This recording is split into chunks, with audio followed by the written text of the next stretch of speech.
Muy buenos días, son las 9 en punto de la mañana de este miércoles 18 de junio del año 2025.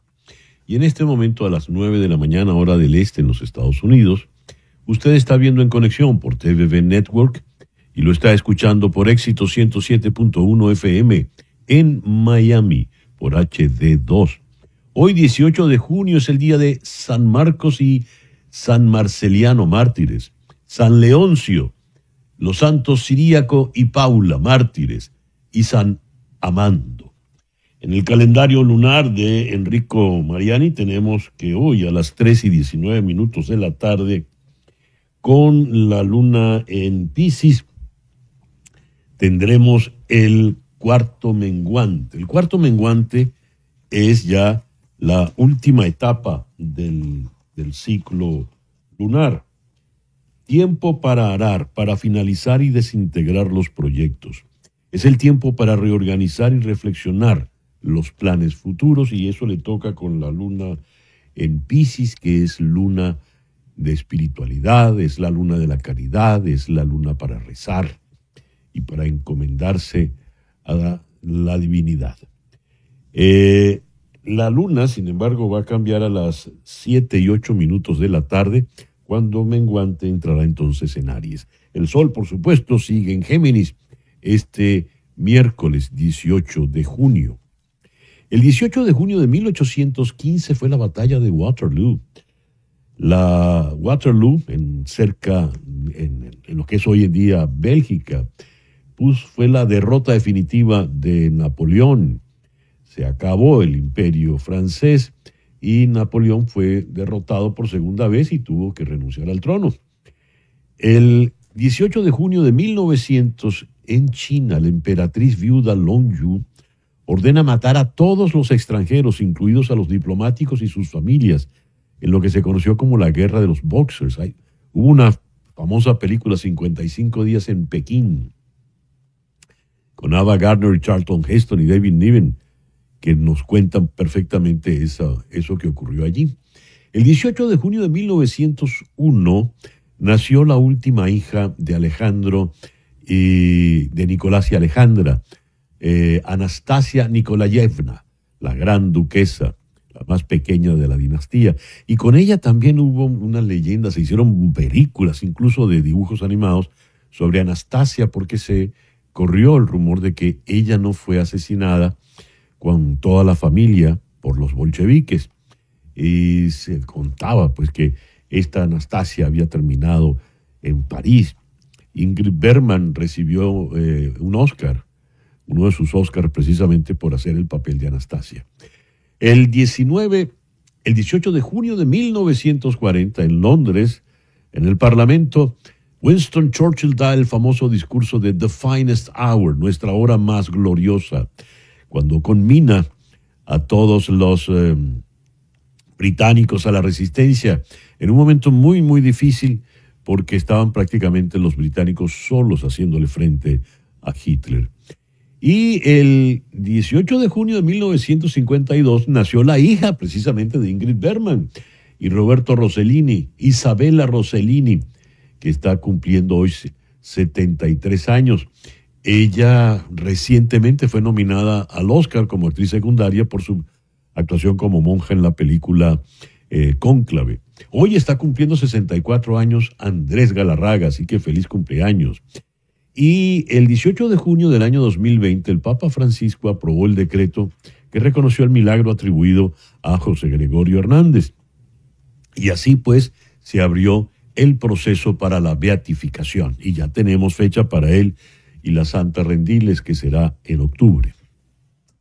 El programa que te hemos preparado para el día de hoy lo vamos a iniciar con Ariel Segal, periodista, historiador, experto en los temas del Medio Oriente. Con él vamos a analizar todos los escenarios en la crisis que está ocurriendo en lo que todavía se llama el conflicto entre Irán e Israel. Y le dicen conflicto y no guerra, por algo será. Luego, en Ginebra, vamos a conversar con la internacionalista María Alejandra Aristigueta. Con ella vamos a analizar las declaraciones del comisionado de Derechos Humanos de Naciones Unidas, quien ha reclamado el tono represivo que está teniendo adelante la dictadura venezolana. Dice, ya ni siquiera disimulan en la represión el gobierno de Maduro. En Washington vamos a conversar con el doctor Ernesto Castañeda de la American University. Con él vamos a tocar el tema migratorio, lo que está ocurriendo con las redadas de ICE y algo importante.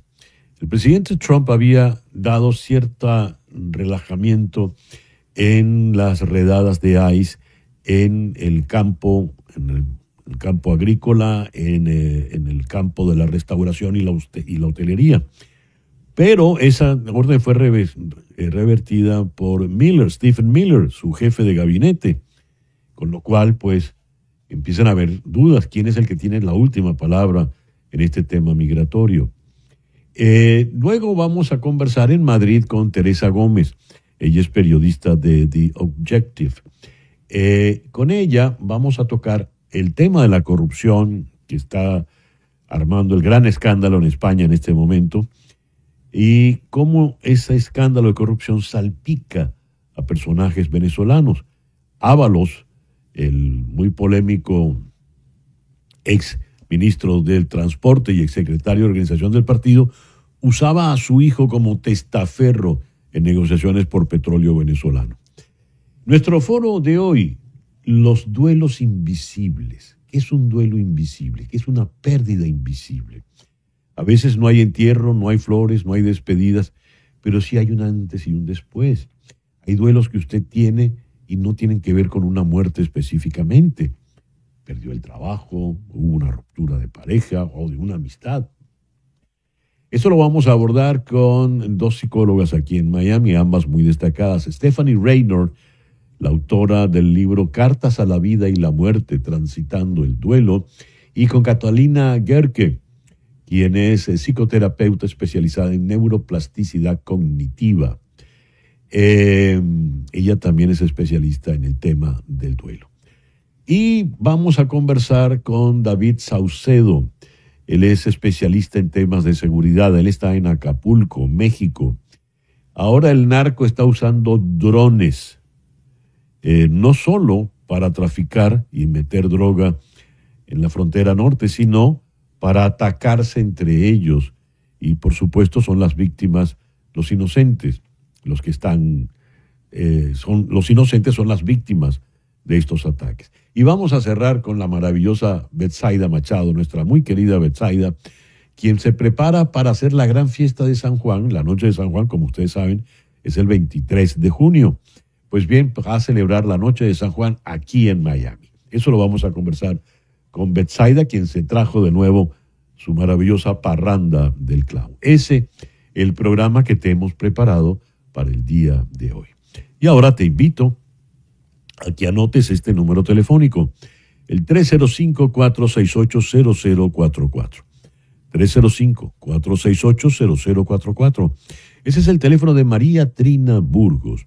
María Trina Burgos es una abogada venezolana especializada en temas migratorios en los Estados Unidos, donde tiene más de 25 años de experiencia. Ella está licenciada para trabajar los asuntos migratorios en los 50 estados de la Unión y también en Puerto Rico. Si estás en Venezuela, llama al 212-771-3040. 212-771-3040. Esa llamada, sin costo adicional para ti, va a repicar aquí, en Miami, en la oficina de la doctora Burgos. Son tiempos muy, muy complicados y difíciles en materia migratoria en los Estados Unidos, y en especial para los venezolanos. Entonces es imperativo, es urgente, necesarísimo que tengas la asesoría de una buena abogada de inmigración. Yo te recomiendo a la doctora Burgos. María Trina Burgos se pone en tus zapatos, entiende perfectamente por lo que estás pasando. 305-468-0044. 305-468-0044. Y a las 9:10 de la mañana, vamos entonces con las noticias más importantes del día de hoy. Al entrar en su sexto día, la escalada del conflicto entre Irán e Israel, el líder supremo iraní, el Ayatollah Ali Khamenei, ha declarado en redes sociales, le cito, en nombre del noble Haidar, comienza la batalla. Haidar, explico, es un nombre que se usa a menudo para Ali, a quien los musulmanes chiitas consideran el primer imán, el sucesor directo del profeta Mahoma. El Ayatollah Khamenei también publicó en su cuenta en X, le cito de nuevo, en inglés, debemos dar una respuesta contundente al régimen terrorista sionista. No tendremos piedad con los sionistas. Fin de la cita. Horas antes, el presidente Donald Trump exigió la rendición incondicional de Irán. Se reunió con su equipo de seguridad nacional y también habló con el primer ministro de Israel, Benjamin Netanyahu. Esto lo informó oficialmente la Casa Blanca. Funcionarios han declarado a CNN que el presidente Trump está entusiasmado con la idea de utilizar activos militares de los Estados Unidos para atacar las instalaciones nucleares de Irán. Israel está a la espera de saber si Donald Trump ayudará a completar la tarea de destruir el programa nuclear iraní. Israel anunció en la madrugada de hoy, hora local, que estaba llevando a cabo una serie de ataques contra Teherán. Los israelíes también fueron advertidos sobre la llegada de misiles iraníes y se escucharon múltiples explosiones en Tel Aviv. El grupo islamista Hamas ha advertido en la madrugada de hoy miércoles, cito, las amenazas de Estados Unidos de intervención militar contra Irán están llevando a la región al borde de la explosión. Fin de la cita. Eso lo dijo Hamas en un comunicado, añadiendo, enérgica condena a las amenazas estadounidenses y el rechazo a los ataques israelíes en Irán. El presidente chino Xi Jinping expresó su profunda preocupación por las acciones militares de Israel contra Irán. El conflicto ha intensificado drásticamente las tensiones en Medio Oriente, según declaró en una reunión celebrada hoy con el presidente uzbeco Shavkat Mirziyoyev, según informe del Ministerio de Asuntos Exteriores chino. Cito la declaración. Nos oponemos a cualquier acción que viole la soberanía y la integridad territorial de otros países. El conflicto militar no es la solución a los problemas y la escalada de las tensiones regionales no favorece los intereses comunes de la comunidad internacional. Fin de la cita. Alentando a todas las partes a trabajar para reducir la escalada del conflicto, Xi Jinping añadió que China estaba dispuesta a colaborar con todas las partes para, cito, desempeñar un papel constructivo en el restablecimiento de la paz y la estabilidad en el Medio Oriente. Fin de la cita. La senadora demócrata Tina Smith de Minnesota confrontó al senador republicano Mike Lee de Utah en el Capitolio. Esto ocurrió el pasado lunes, y ello por una publicación ofensiva que hizo Lee en redes sociales sobre el tiroteo de los legisladores de Minnesota, donde murieron la senadora estatal Melissa Hortman y su esposo. Dijo la senadora, quería que Lee supiera cuánto dolor me causó. Necesitaba que escuchara directamente de mí el impacto que tuvo su cruel declaración contra su colega. Fin de la cita. Lee había publicado en X, después del tiroteo, cito, esto es lo que pasa cuando los marxistas no se salen con la suya. Fin de la cita. Luego eliminó esa publicación el martes en la tarde. Brad Lander, contralor de la ciudad de Nueva York y candidato demócrata a la alcaldía, fue arrestado ayer en el Tribunal de Inmigración de Manhattan. Lander fue arrestado mientras caminaba del brazo de la persona que había sido objeto de la audiencia en el Tribunal de Inmigración. En los videos se puede ver a Lander rodeado de agentes mientras pregunta, ¿tienen una orden judicial? ¿Puedo ver la orden? Lo soltaré cuando vea la orden. ¿Dónde está? ¿Dónde está la orden? Está obstruyendo, se escucha decir a alguien. Y luego Lander es separado de las personas, de la persona a la que él estaba sujetando. En el video se puede ver también a Lander presionado contra una pared mientras está rodeado por 3 personas. Y dice Lander, no tiene autoridad para arrestar a ciudadanos estadounidenses. Y luego le ponen las esposas, no estoy obstruyendo, estoy aquí mismo en el pasillo, pedí ver la orden judicial. Ustedes no tienen autoridad para arrestar a ciudadanos estadounidenses que piden una orden judicial. Le increpó a los funcionarios de ICE que le esposaban. La gobernadora del estado de Nueva York, Kathy Hochul, se pronunció tras la liberación de Lander. Ella fue a sacarlo de la cárcel. Dijo ella, este es un día triste para Nueva York y para nuestro país. El video es impactante. Sabía que tenía que venir aquí de inmediato para verificar el paradero de Lander y hacer lo posible por intervenir. Somos un país mejor que esto, un país mucho mejor que lo que estamos viviendo. Esto es Nueva York. Esto es Nueva York, una tierra de inmigrantes. Estamos orgullosos de ellos. Mientras estaba en el pasillo del 9º piso esperando saber el paradero de mi amigo, casi todos con los que hablé, que trabajaban allí en seguridad y otros ámbitos, venían de otros países. Son inmigrantes, no lo olviden. Fin de la cita para la gobernadora. Es probable que la Reserva Federal mantenga estables los tipos de interés hoy, mientras sopesa las consecuencias más amplias de la guerra comercial de Washington y el creciente conflicto en el Medio Oriente. El equilibrio que debe mantener el Banco Central es complejo.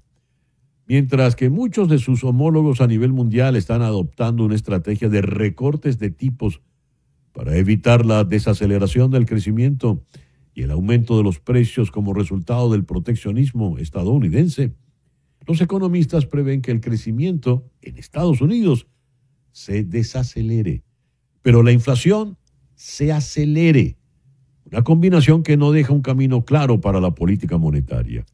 Si bien los aumentos de precios en Estados Unidos han sido leves hasta ahora, las expectativas de inflación, simplemente la creencia de que los precios pueden subir, son preocupantes y a menudo causan inflación en el mundo real. Eso dijo el corresponsal jefe de economía en The Wall Street Journal. Las defensas antiaéreas rusas derribaron anoche 48 drones de ala fija ucranianos sobre 8 regiones del país, 2 de ellas en las cercanías de Moscú, informó hoy el Ministerio de Defensa ruso. Anoche, Ucrania lanzó el mayor ataque aéreo contra el territorio ruso en las últimas semanas. Según el mando militar ruso, del lunes al martes, las defensas antiaéreas rusas derribaron un total de 198 drones de ala fija sobre 10 regiones del país, incluidos al menos 2 en las proximidades de Moscú.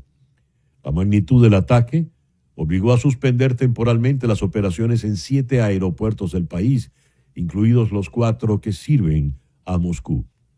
El presidente de Ucrania, Volodymyr Zelensky, dijo hoy, miércoles, tras participar en la cumbre del G7 celebrada en Canadá, que, cito, los líderes del G7 expresaron apoyo a los esfuerzos del presidente Trump para lograr una paz justa y duradera en Ucrania. Reconocieron el compromiso de Ucrania para que se declare un alto el fuego incondicional y acordaron que Rusia debe hacer lo mismo. Fin de la cita. En Venezuela, el Consejo Nacional Electoral dio por terminado ayer martes el lapso de postulaciones de candidaturas a las elecciones municipales del 27 de julio, con prórroga de 4 días, incluidos que se concedieron desde el 13 de junio. A la sede del CNE en Plaza Caracas acudieron representantes del partido de gobierno, PSUV, de Fuerza Vecinal y de Unidad Venezuela, de la Alianza Un Nuevo Tiempo con Angelo Palmieri y Unión y Cambio, además de organizaciones de la Alianza Democrática y la Alianza del Lápiz, para consignar ellos sus listas de abanderados. Y a las 9:19 vamos con nuestro editorial del día de hoy. A ver, leo en Semafor los resultados de esta encuesta reciente. ¿Qué opina usted de que se involucre Estados Unidos en la guerra en Irán? Ciudadanos adultos de Estados Unidos. 16% sí que se involucre. 24% no está seguro. Pero el 60% dice que no se debe involucrar a Estados Unidos. Entre los demócratas, ese porcentaje sube al 65%. Y entre los republicanos, reduce al 53%. Entre los independientes, 61% piensa que no se debe involucrar. Algo interesante es que dentro del sector MAGA, el sector que más apoya al presidente Trump, sus más fieles seguidores, no están de acuerdo, prominentes figuras de este grupo, en que haya guerra, un involucramiento directo de Estados Unidos en la guerra. Y ello porque buena parte del argumento de campaña era que el presidente Trump garantiza que no va a haber participación de Estados Unidos en ningún conflicto en el exterior. Esto sería una contradicción inmensa para lo que ha pregonado el presidente Trump. En una declaración que dio la señora Kaja Kallas en el día de ayer, la señora Kallas es la encargada, la alta comisionada de Asuntos Exteriores de la Unión Europea.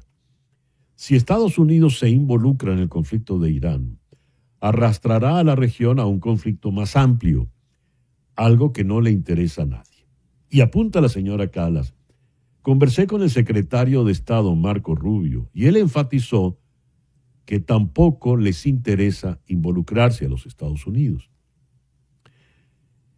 Pero ya hemos visto que al secretario de Estado, Marco Rubio, ha quedado un poco fuera de posición, un poco offside en varias jugadas, porque lo ha descuadrado el propio presidente Donald Trump. Y si nos vamos a los últimos argumentos, las últimas declaraciones, los últimos mensajes en Truth Social del presidente, pareciera que está sediento de guerra.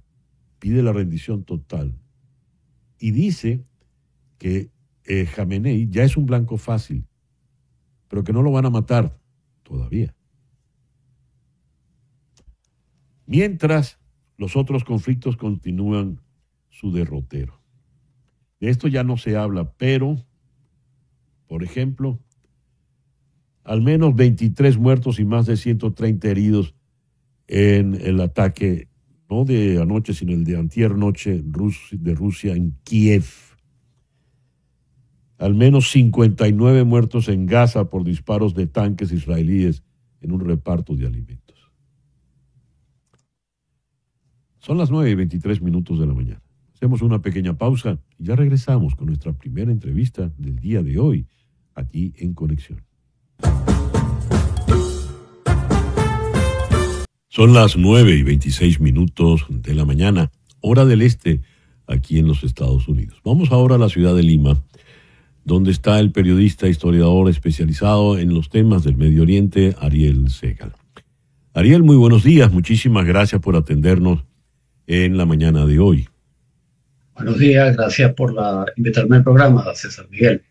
Ariel, el presidente Trump, manejando sus redes sociales, ha dicho que desea la rendición incondicional de Irán. Ha dicho además de que ya el ayatolá Jamenei es un blanco fácil, aunque la idea no es matarlo todavía.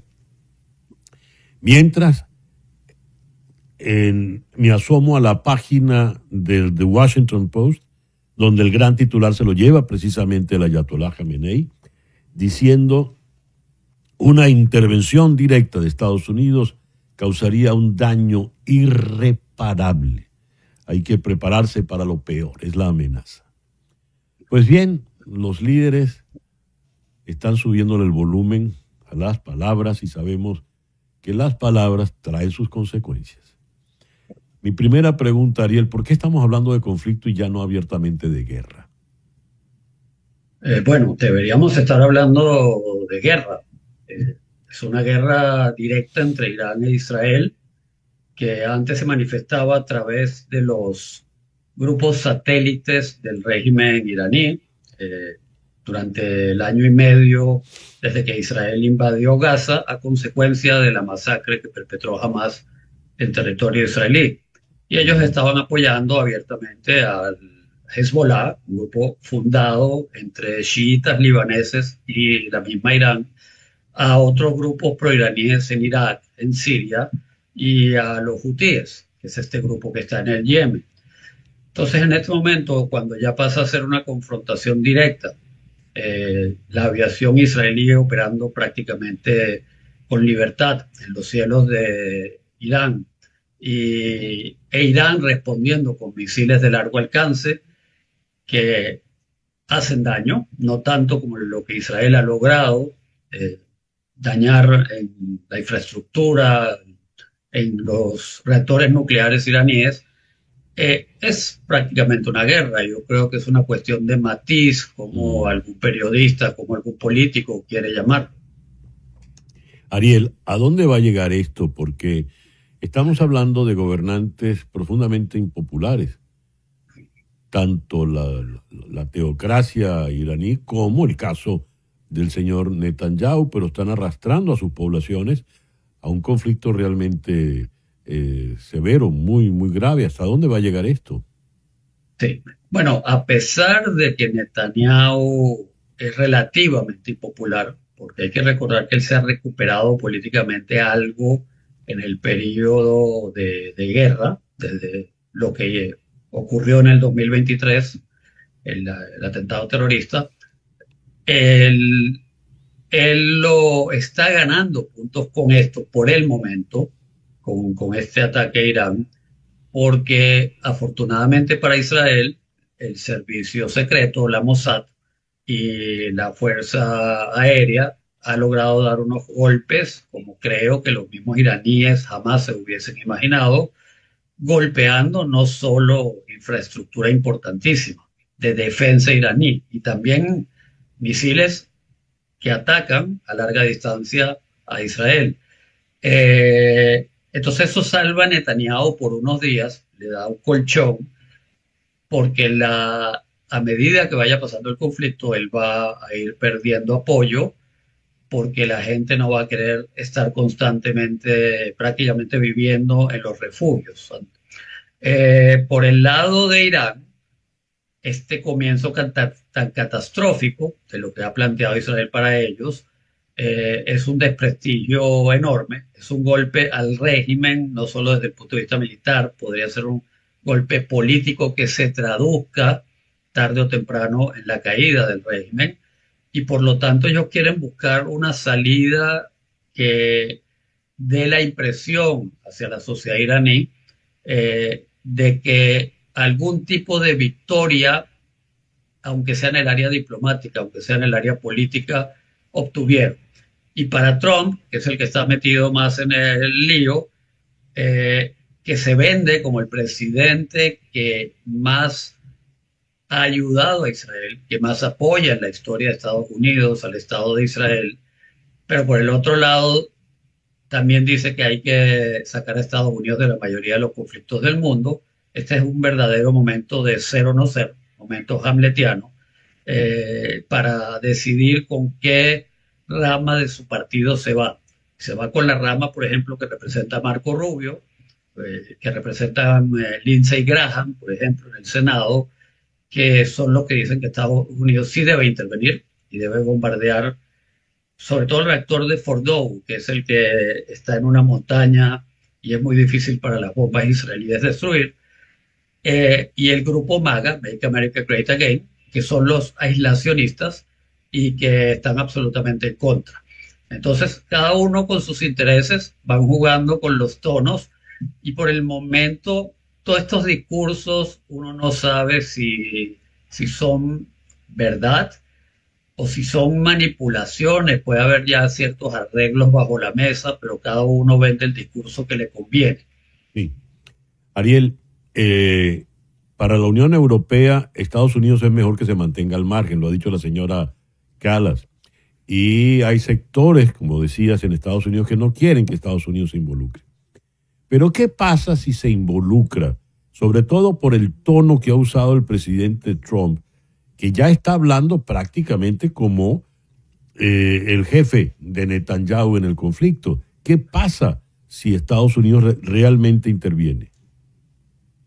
Bueno, en mi opinión, primero se involucró de manera indirecta porque le dio la luz verde al gobierno de Netanyahu de Ujú. bombardear Irán. Entonces ya hay un factor de involucramiento.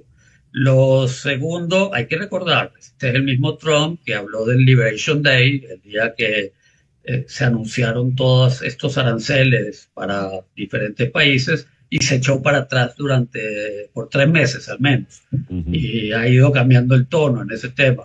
Este es el mismo Trump que hablaba de que resuelve el problema del conflicto de la guerra Rusia-Ucrania y que iba a forzar a Zelensky a sentarse, cosa que logró, pero dijo que también él iba a lograr que Putin lo hiciera y no lo logró.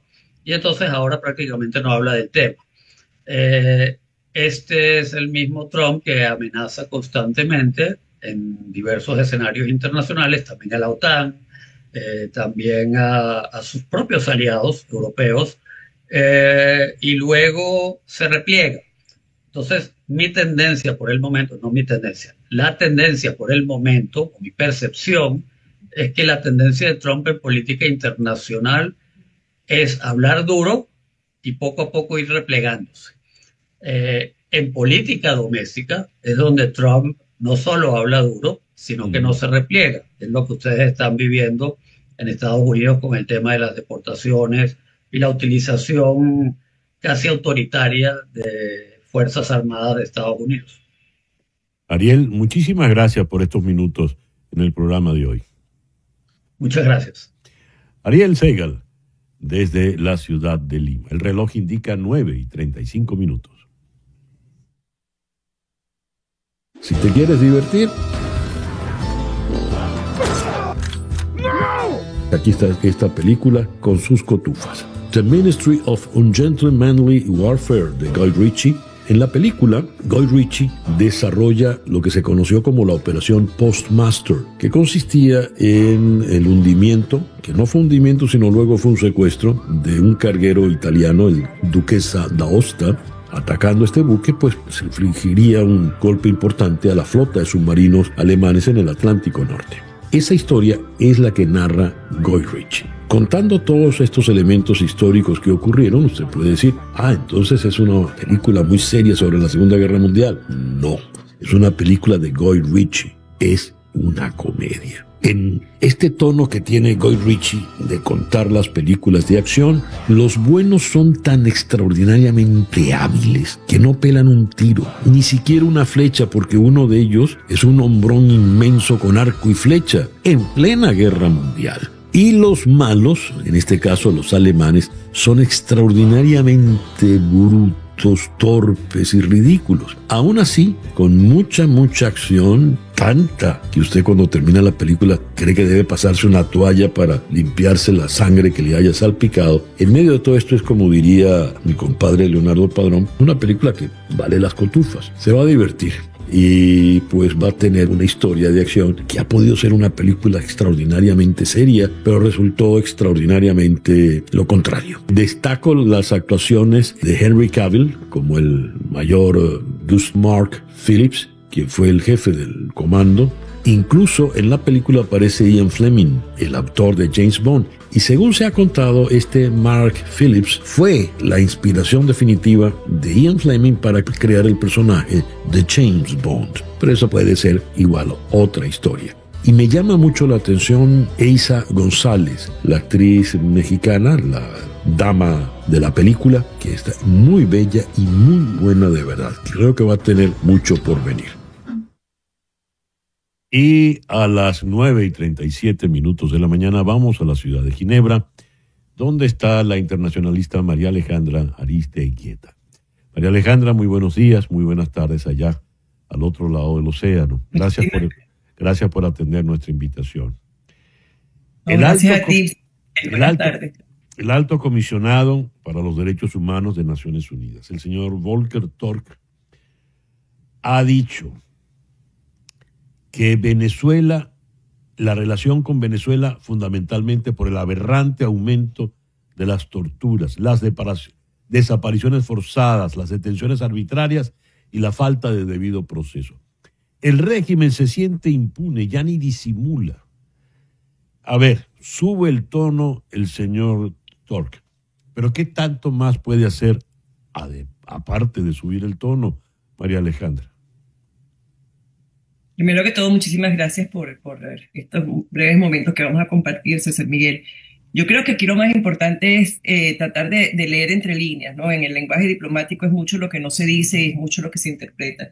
Y en este caso, no solamente el tono que utilizó Tork, sino también la manera como utilizó él seriamente preocupado, que es una expresión que, digamos, va en niveles, ¿no? Desde tomo nota hasta condeno enérgicamente, tú pasas por una cantidad de tonos. Y el tono de seriamente preocupado lo ha utilizado él algunas veces. En mayo utilizó el de condenamos la detención arbitraria de el abogado Torres que trabaja en Provea, por ejemplo.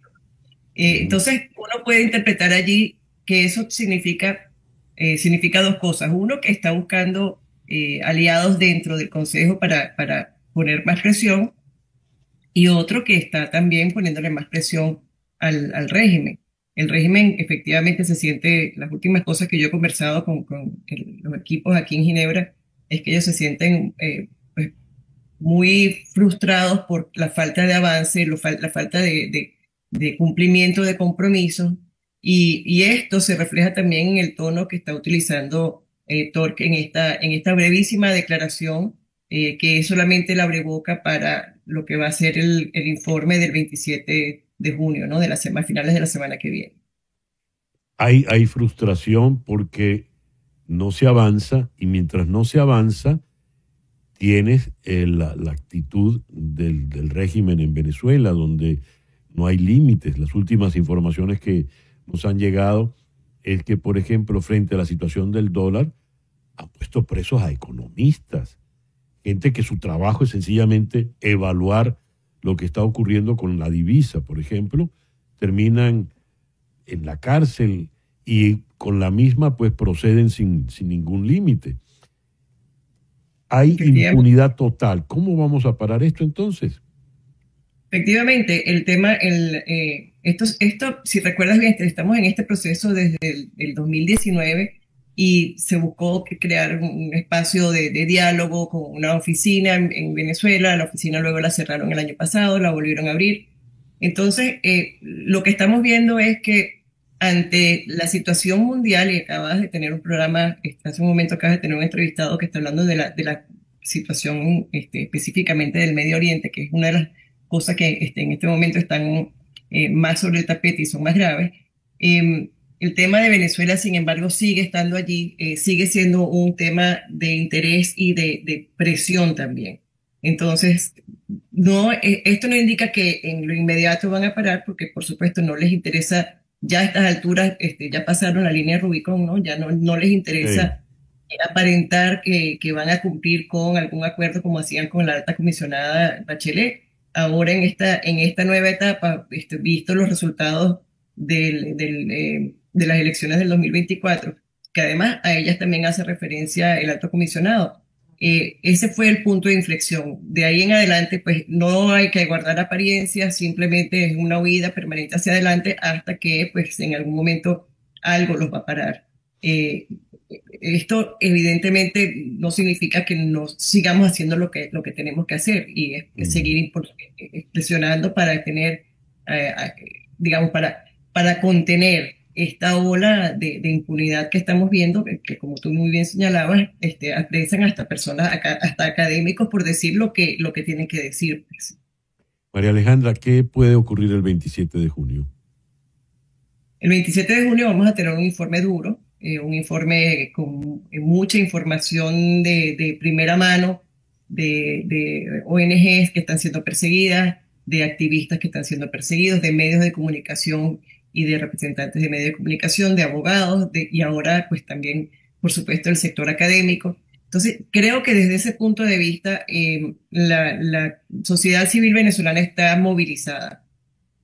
También, por supuesto, los factores políticos están movilizados, pero todos nosotros lo estamos haciendo pensando en que vamos a lograr lo que lográbamos antes, que era que el costo político los frenara un poco. En este momento, yo creo que tenemos que verlo esto como simplemente parte del trabajo que se tiene que hacer, y no puedo decir en el corto, en el mediano o en el largo plazo, pero Sí. en algún momento las cosas van a girar, y la situación geopolítica en el mundo pienso que puede ayudar a que las cosas den un giro, por lo menos hacia una contención. Creo que la palabra aquí es la palabra clave es contención, y un regreso a un estadio donde la violación de los derechos humanos era un punto para ellos, era un punto de honor, de no pasarse del límite, ¿no? Eso creo que es lo que se está buscando. Y por Pero, supuesto, es un cambio de régimen para nosotros. por supuesto, pero ese dique de contención, ¿cómo se elaboraría? Habida cuenta, como bien decías, María Alejandra, que el costo político frente al régimen venezolano ya no tiene sentido, porque a ellos ya no hay costo político. Es decir, la impunidad por parte de ellos es total. Ya ni siquiera disimulan, para seguir la frase. Entonces, ¿dónde puede estar esa contención? Bueno, yo creo que en eso estamos todos, ¿no? La contención está en la situación, la situación política internacional. La situación está en el resquebrajamiento interno entre ellos mismos. Se han estado peleando, se están evidenciando una serie de divisiones, y la contención también va a venir en la necesidad de nuevas fuerzas al interior del chavismo o madurismo, de buscar espacios donde ellos puedan vivir. Hasta ahora ya, digamos, de alguna manera, hasta que nosotros no hagamos cumplir el resultado de las elecciones presidenciales del año pasado, hasta que no hagamos cumplir eso, es poco lo que la oposición puede hacer. Creo que lo que viene es una combinación de cosas, no es solamente o sea, no se trata de manifestaciones, no se trata de, cada quien tiene que hacer su trabajo, y es una combinación de cosas, y llegado el momento todas esas cosas confluirán. Y bueno, esto es un trabajo, a veces parece que estuviéramos caminando en el desierto, pero esto es un trabajo que no se debe dejar de hacer. Así es. María Alejandra, muchísimas gracias por atendernos en la mañana de hoy. Gracias a ti, César Miguel. María Alejandra Aristeguieta es internacionalista y nos habló desde Ginebra. Hacemos una pausa y al regreso nos ocupamos de ICE y sus redadas. ¿Por qué la están llamando a la Gestapo de Estados Unidos? Ya regresamos en Conexión.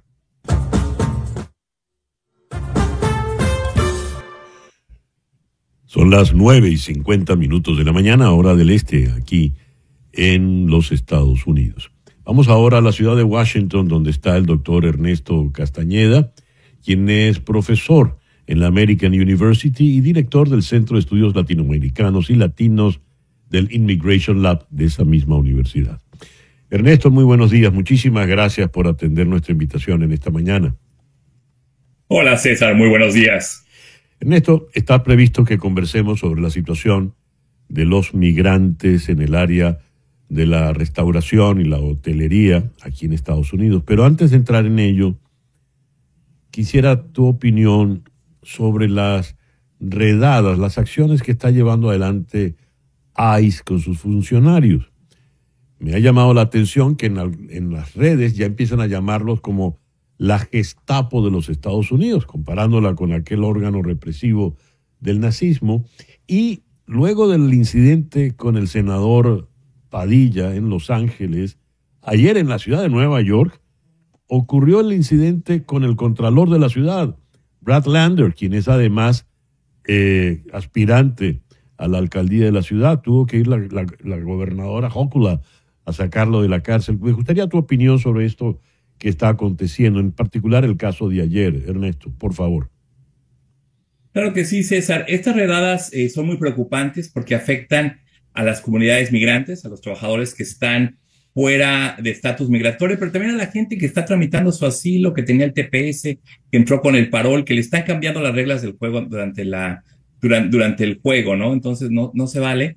Y como hemos dicho antes, esto no solamente afecta a los extranjeros, a los inmigrantes indocumentados, también está afectando a los inmigrantes documentados y obviamente a sus familiares, muchos de ellos nacidos en Estados Unidos, muchos están casados con ciudadanos, a sus empleadores, a sus iglesias, a sus barrios, hacia ciudades. Esos tienen un margen de alcance mucho mayor que el individuo inmigrante.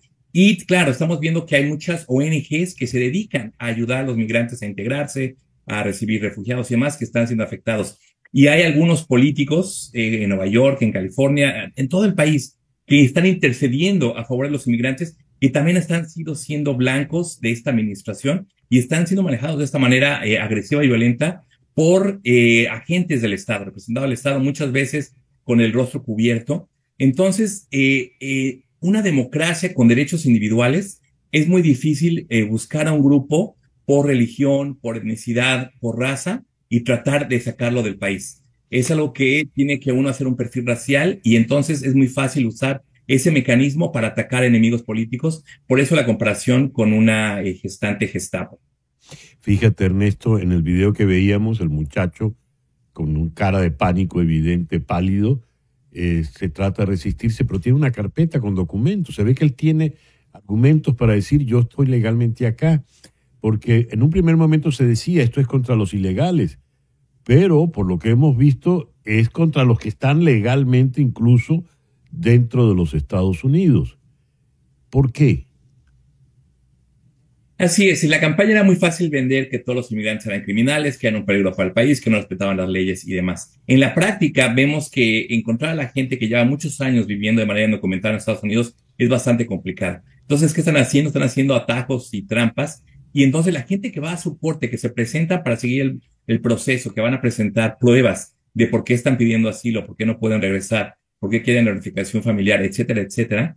El gobierno federal está diciendo, ok, aquí terminamos el caso, ya no estamos queriendo que comprueben su razón de estar en el país, dan a entender que los van a dejar en paz. Y justo salen de la corte, en los pasillos, las agentes de ICE los detienen. Entonces, es una manera que están haciendo para que los agentes puedan llegar a estas cuotas tan exageradas que está poniendo la administración Trump para llegar a este objetivo de 1 millón de personas al año, que es completamente random ese objetivo, y es la única manera en que podría alcanzar 4 millones a la mitad de esa administración, que es la mitad de la gente indocumentada. Pero el costo moral, el costo político, el costo étnico, el costo económico de esto es muy alto. Por eso estamos viendo que ya muchos ciudadanos, mucha gente que no tiene nada que ver con la migración a nivel personal, están opuestos a estas redadas masivas porque van más allá y están debilitando el debido proceso y los derechos civiles de todas las personas en Estados Unidos.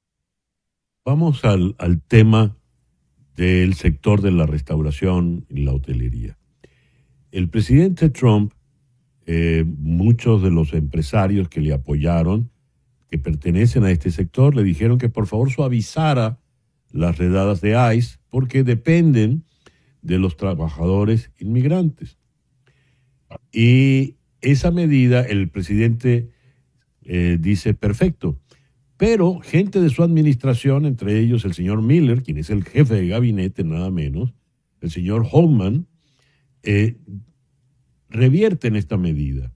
Y ahora pues continúan todos los trabajadores en riesgo. Pero no estamos hablando de trabajadores ilegales, estamos hablando de trabajadores que están legalmente en Estados Unidos.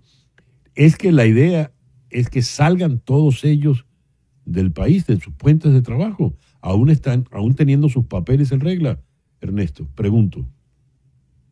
Sí, en el sector de restaurantes, de construcción, hotelería y demás, hay una mezcla. Hay algunos ciudadanos, hijos de migrantes a veces, o extranjeros de otros países. Hay una mezcla de inmigrantes latinoamericanos indocumentados o de Asia o de otros países. Y también hay un porcentaje importante en sectores como la construcción, trabajando con caballos, leche, carne. Un porcentaje importante de esos trabajadores son indocumentados y no tienen permisos de trabajo, pero son cruciales para esas industrias para que puedan seguir funcionando.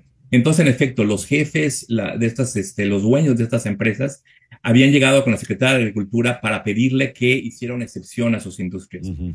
Y ella habló con Donald Trump y Donald Trump puso ese tweet de que él sabe que hay trabajadores muy honestos, muy fieles, que llevan mucho tiempo, que te conocen bien el trabajo, que será muy difícil reponer y que trataría de no deportarlos. Es una realidad que cualquier empresario en Estados Unidos conoce, que sería un gran caos económico sin la migración indocumentada o la documentada. Necesitamos las dos, y de hecho expander la migración documentada con permisos de trabajo, pero no hay nada en el Congreso para hacer esto. Entonces, para terminar, Ese es por un lado, ¿no? Necesitamos trabajadores para estas industrias y muchas otras.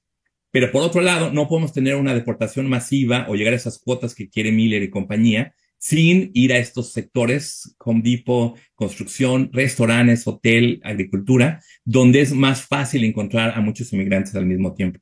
Entonces, una contradicción de términos y parece que ahorita está ganando la parte nativista de Miller sobre la parte de los negocios y la economía que era muy fuerte en el Partido Republicano tradicional, lo cual va a ser aún la oposición de la población en general mucho más grande en contra de estas administraciones políticas migratorias exageradas, y también muchos corporativos van a cambiar y van a empezar a criticar abiertamente estas políticas que no le convienen a nadie. Habías puesto en un mensaje en la red X, Ernesto, que el sector de restaurantes no ha logrado recuperarse a los niveles que tenía antes de la pandemia, al comienzo de la década. Y es este sector que emplea profundamente una gran cantidad de indocumentados. ¿Hacia dónde va la tendencia? ¿Y por qué el señor Miller parece tener tanta preponderancia en las decisiones definitivas del gobierno, Ernesto? Ya como última pregunta.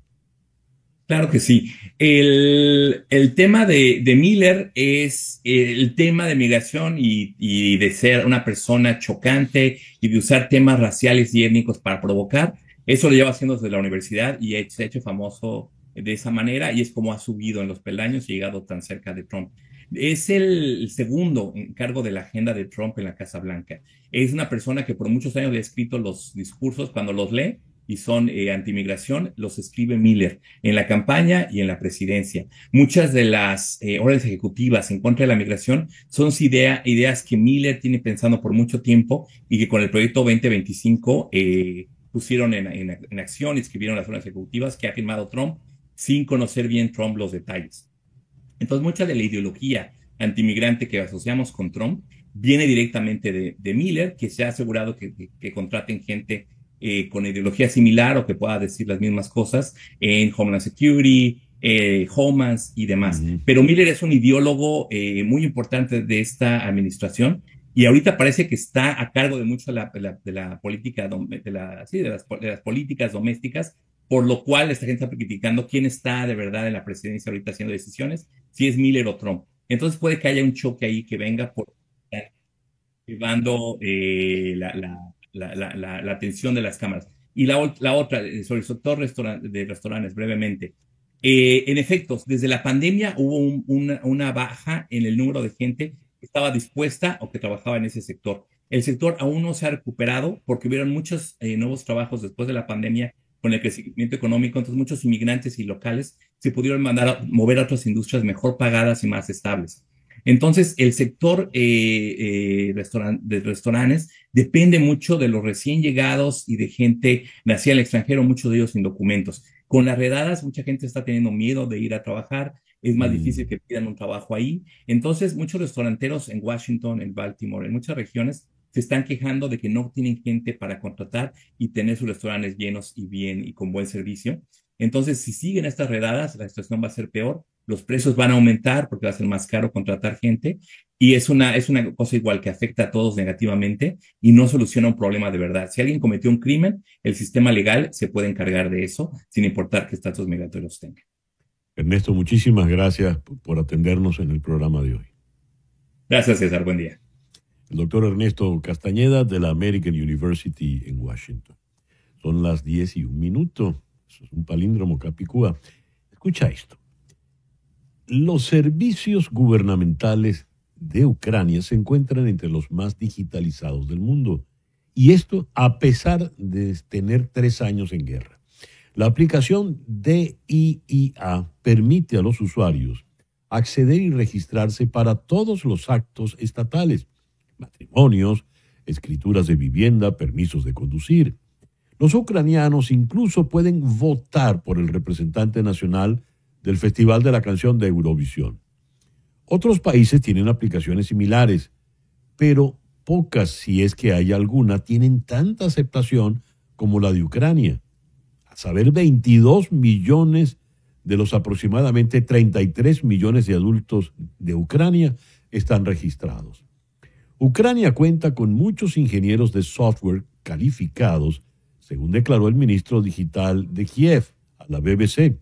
Varios países extranjeros los utilizan para proyectos informáticos externalizados y sus bajos salarios significan que DIIA se creó por menos de 10 millones de dólares, una fracción apenas de lo que podría haber costado de implementarla en el Reino Unido o en los Estados Unidos. 10:02 de la mañana. Vamos ahora a la ciudad de Madrid, donde está la periodista de investigación en tribunales, Teresa Gómez. Ella es de The Objective. Teresa, muy buenos días, muy buenas tardes allá al otro lado del océano. Gracias por atender. Teresa, hemos leído con mucho interés, entre los muchos escándalos de corrupción que afloran en estos días en España, uno que vincula al muy polémico exministro del Transporte y exsecretario de Organización del PSOE, José Luis Ábalos, con negocios petroleros en Venezuela, pero a través de su hijo, Víctor Ábalos, a quien ha usado como testaferro. Sí. ¿Qué fue lo que descubrieron, lo que investigaron, Teresa? Nosotros llevamos años, desvelando parte de esta corrupción que afecta a miembros del gobierno, y a raíz de estas investigaciones periodísticas, hace un año se judicializó en la causa y comenzaron los registros no al ministro, sino a su entorno más cercano. Un año más tarde sí que se llegó a imputar al exministro, que había sido secretario de organización del Partido Socialista en España, y al actual, al que ha sido hasta ahora secretario de organización, que fue su predecesor, también se le acaba de imputar.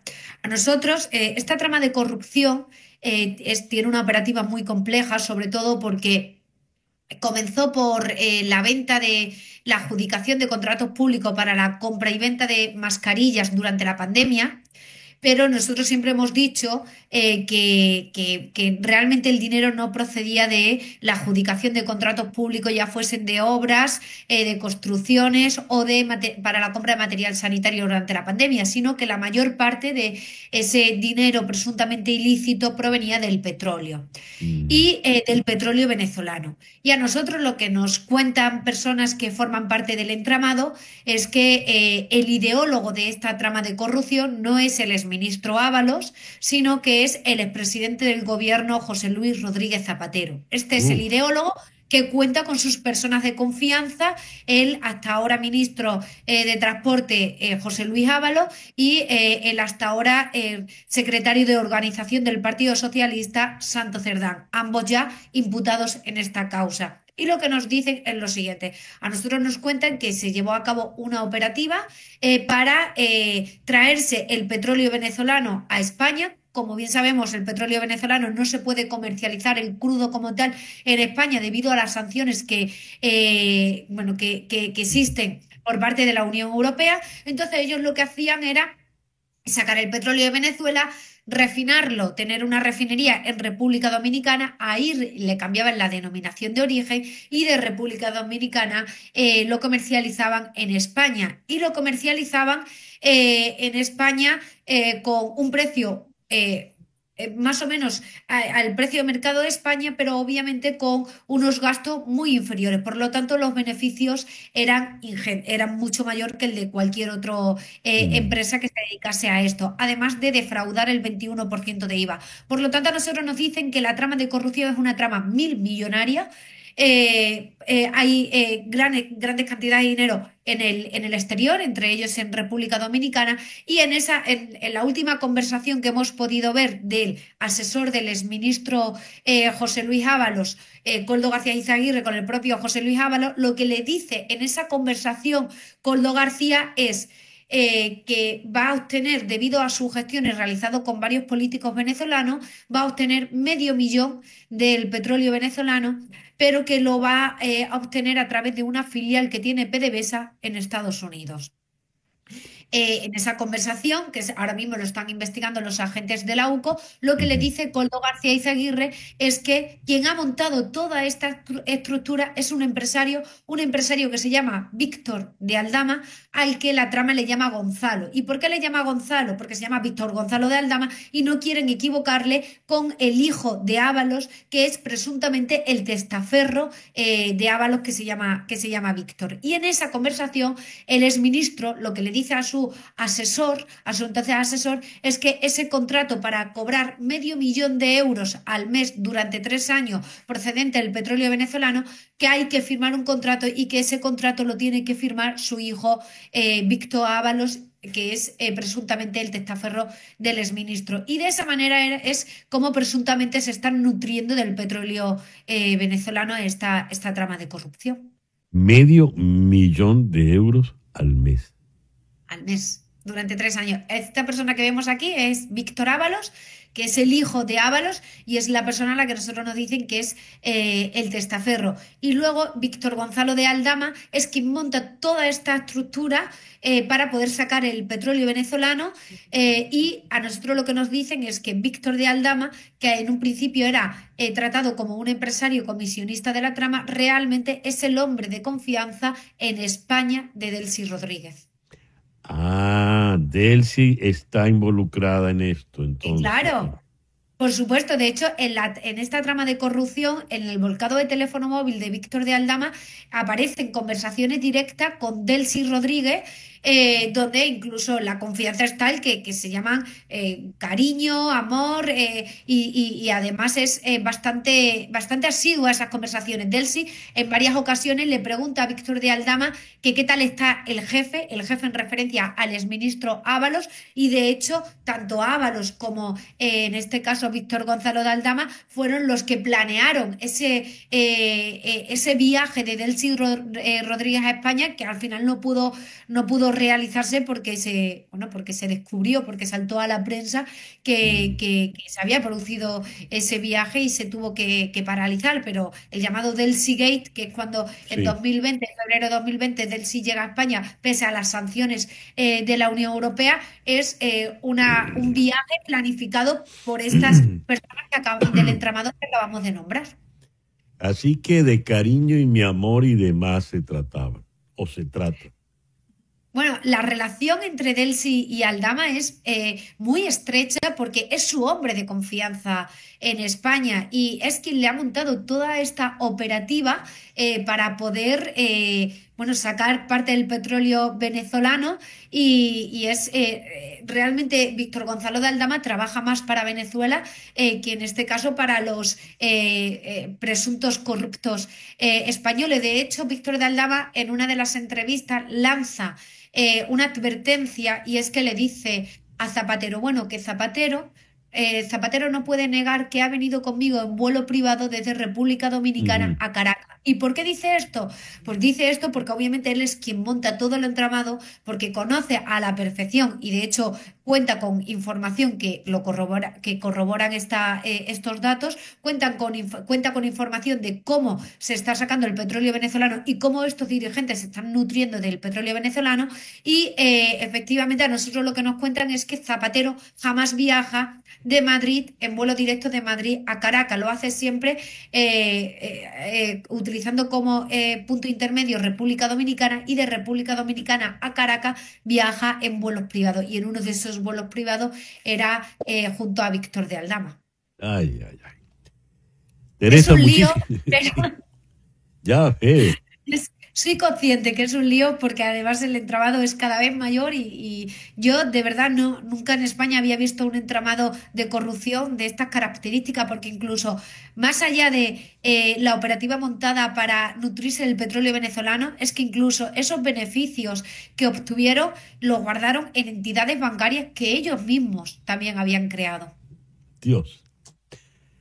Bueno, la cantidad de dinero es sideral. Teresa, muchas gracias por estos minutos en el programa de hoy. Muchísimas gracias a vosotros, César, por dejarnos contar esto. A ustedes.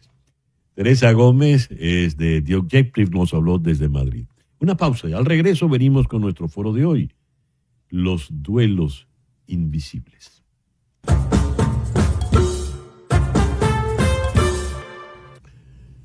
Son las 10:15 de la mañana, hora del este aquí en Estados Unidos. Pérdidas invisibles pero profundas. A veces no hay entierro, ni flores ni despedidas, pero sí hay un antes y un después, los duelos invisibles. Hay pérdidas que se sienten aunque nadie las nombre. Cuando cambia tu rol, tu cuerpo, tu manera de ver el mundo. Cuando una relación importante se enfría sin explicación. Cuando la vida que tenías ya no cabe en quién eres ahora. ¿Por qué me siento así si no ha muerto nadie? ¿Qué son estas pérdidas? Estos duelos invisibles. Este es el tema que vamos a abordar en nuestro foro de hoy con dos destacadas psicólogas aquí en Miami. Stephanie Raynor es psicoterapeuta, especialista en el proceso del duelo. Ella es la autora del libro Cartas a la vida y la muerte, transitando el duelo. Y Catalina Gerke es psicoterapeuta especializada en neuroplasticidad cognitiva y psicología budista. Stephanie y Catalina, bienvenidas ambas. Muchas gracias por estar con nosotros en el foro de hoy. Ya que Stephanie escribió Cartas a la vida y la muerte, transitando el duelo, ¿qué son estas pérdidas invisibles, estos duelos invisibles? Buenos días, César. Hola, Catalina. Muchísimas gracias por la invitación. Bueno, como bien dijiste, son pérdidas que socialmente no tienen un nombre. Cuando alguien fallece, cuando alguien muere, bueno, decimos mi mamá murió. Las pérdidas normalmente las asociamos a que alguien muere y en este caso son pérdidas que no son reconocidas. Entonces es muy doloroso para la persona porque no tiene dónde poner este dolor o cómo nombrarlo. No hay un lenguaje que compartamos como sociedad con respecto a este tipo de pérdidas. Pero igual hay un dolor, ¿verdad? Hay una pérdida que duele, Por supuesto. que deja un duelo, eso, ¿no? Por supuesto. La pérdida va a iniciar todo este proceso adaptativo. El proceso de duelo en verdad es un proceso adaptativo donde nuestro cerebro tiene que reconfigurar qué es lo que está ocurriendo, ¿no?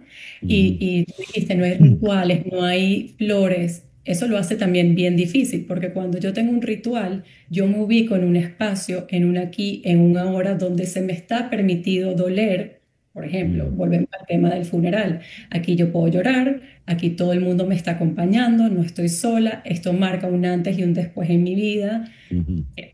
Mientras la persona estaba, ahora no está, pero ¿qué pasa cuando es la pérdida de un embarazo de un bebé que no se vio nunca, que nunca lo lograste tener en tus manos?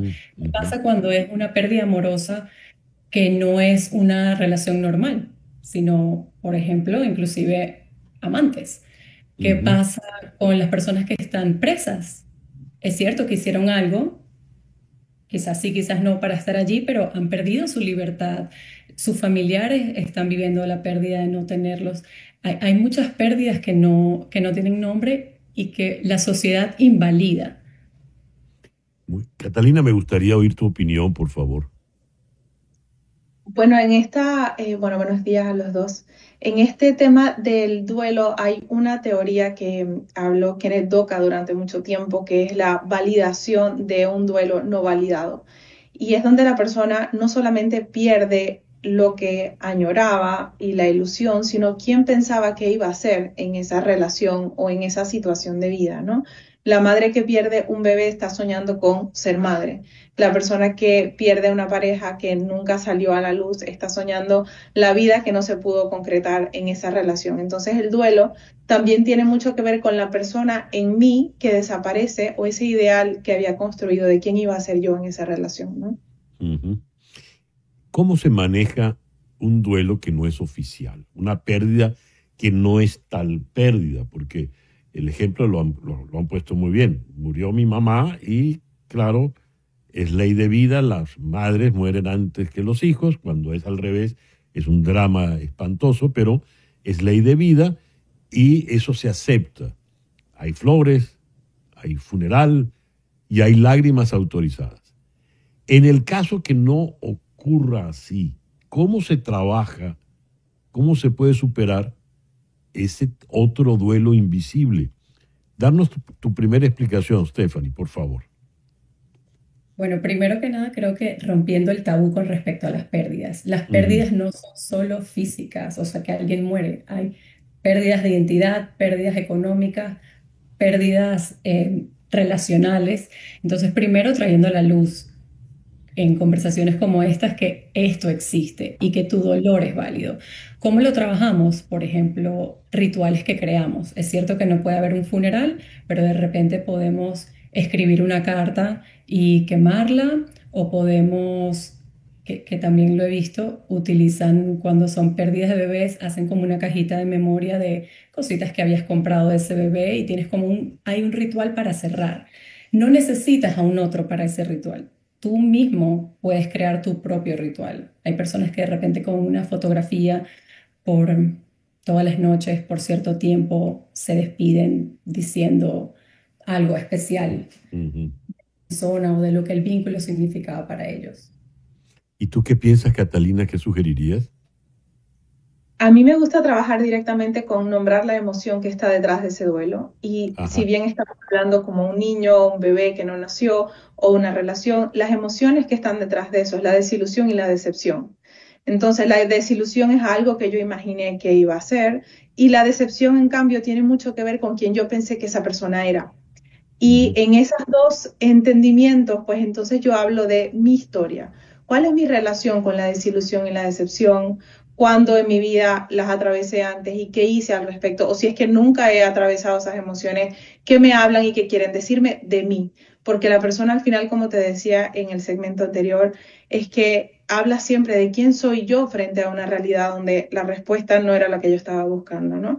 Entonces, entrar a ese trabajo de ¿qué se siente estar desilusionado? ¿Hasta dónde llega mi desilusión? ¿Y cómo yo puedo restaurar esa realidad ilusionada de la vida en nuevas actividades, en abrir un negocio nuevo, en ponerme dispuesta a otra relación? ¿Qué tengo que hacer para sanar esa relación conmigo en la desilusión? Y frente a la decepción, pues sí, establecer cuáles son realmente las dinámicas de mis relaciones amorosas o afectivas, cuando pongo en el otro algo que me corresponde a mí. Es decir, hacer realmente el trabajo profundo de qué tiene que ver esto conmigo, para que entonces pueda ser realmente no solo un proceso de cierre, sino un aprendizaje, ¿no?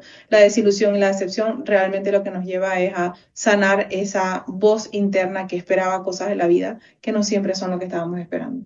Has dicho, Catalina, mi circunstancia en una realidad que no era la que yo deseaba. Yo no lo había pensado así cuando me documenté para el foro de hoy, pero escuchándolas hablar, pienso, por ejemplo, en el emigrante, ¿verdad? Que está viviendo en un sitio distinto a su país. En algún momento yo oí esta definición: el exilio es como divorciarse estando enamorado. Me gustaría, Catalina, ya que mencionaste el tema de la realidad, ver si esa pérdida, ese duelo invisible, vale también para el que ha emigrado y de qué manera lo puede trabajar. Por supuesto, porque lo que nos trae emigrar, a pesar de que no es el plan original, es la ilusión. Es la ilusión de aquí voy a pasar por algo distinto, voy a tener lo que allá no tengo, y conseguirse con una realidad que no es, nos confronta con la desilusión de para qué lo hice, cómo es que abandoné todo lo que conocía. Y la realidad es que el ser humano tiene la capacidad de mirar la ilusión e irla trayendo a lo que tiene enfrente. Es decir, nunca va a ser exactamente lo que se lo imagina, porque mucha de nuestra ilusión está construida por nuestros deseos infantiles, que no quieren mirar el contexto, no quieren mirar el ambiente, queremos mirar solo lo que va a resolver mi carencia. Entonces, lo que nosotros queremos hacer es traernos a la realidad. Ok, quizás no es todo lo que yo me imaginaba, pero ¿qué sí se ha resuelto? ¿Qué de esta ilusión sí se está dando? O por lo menos, ¿qué fragmentos en este momento puedo reconocer desde el agradecimiento? ¿Puedo reconocer que han mejorado? ¿O puedo reconocer que son una oportunidad?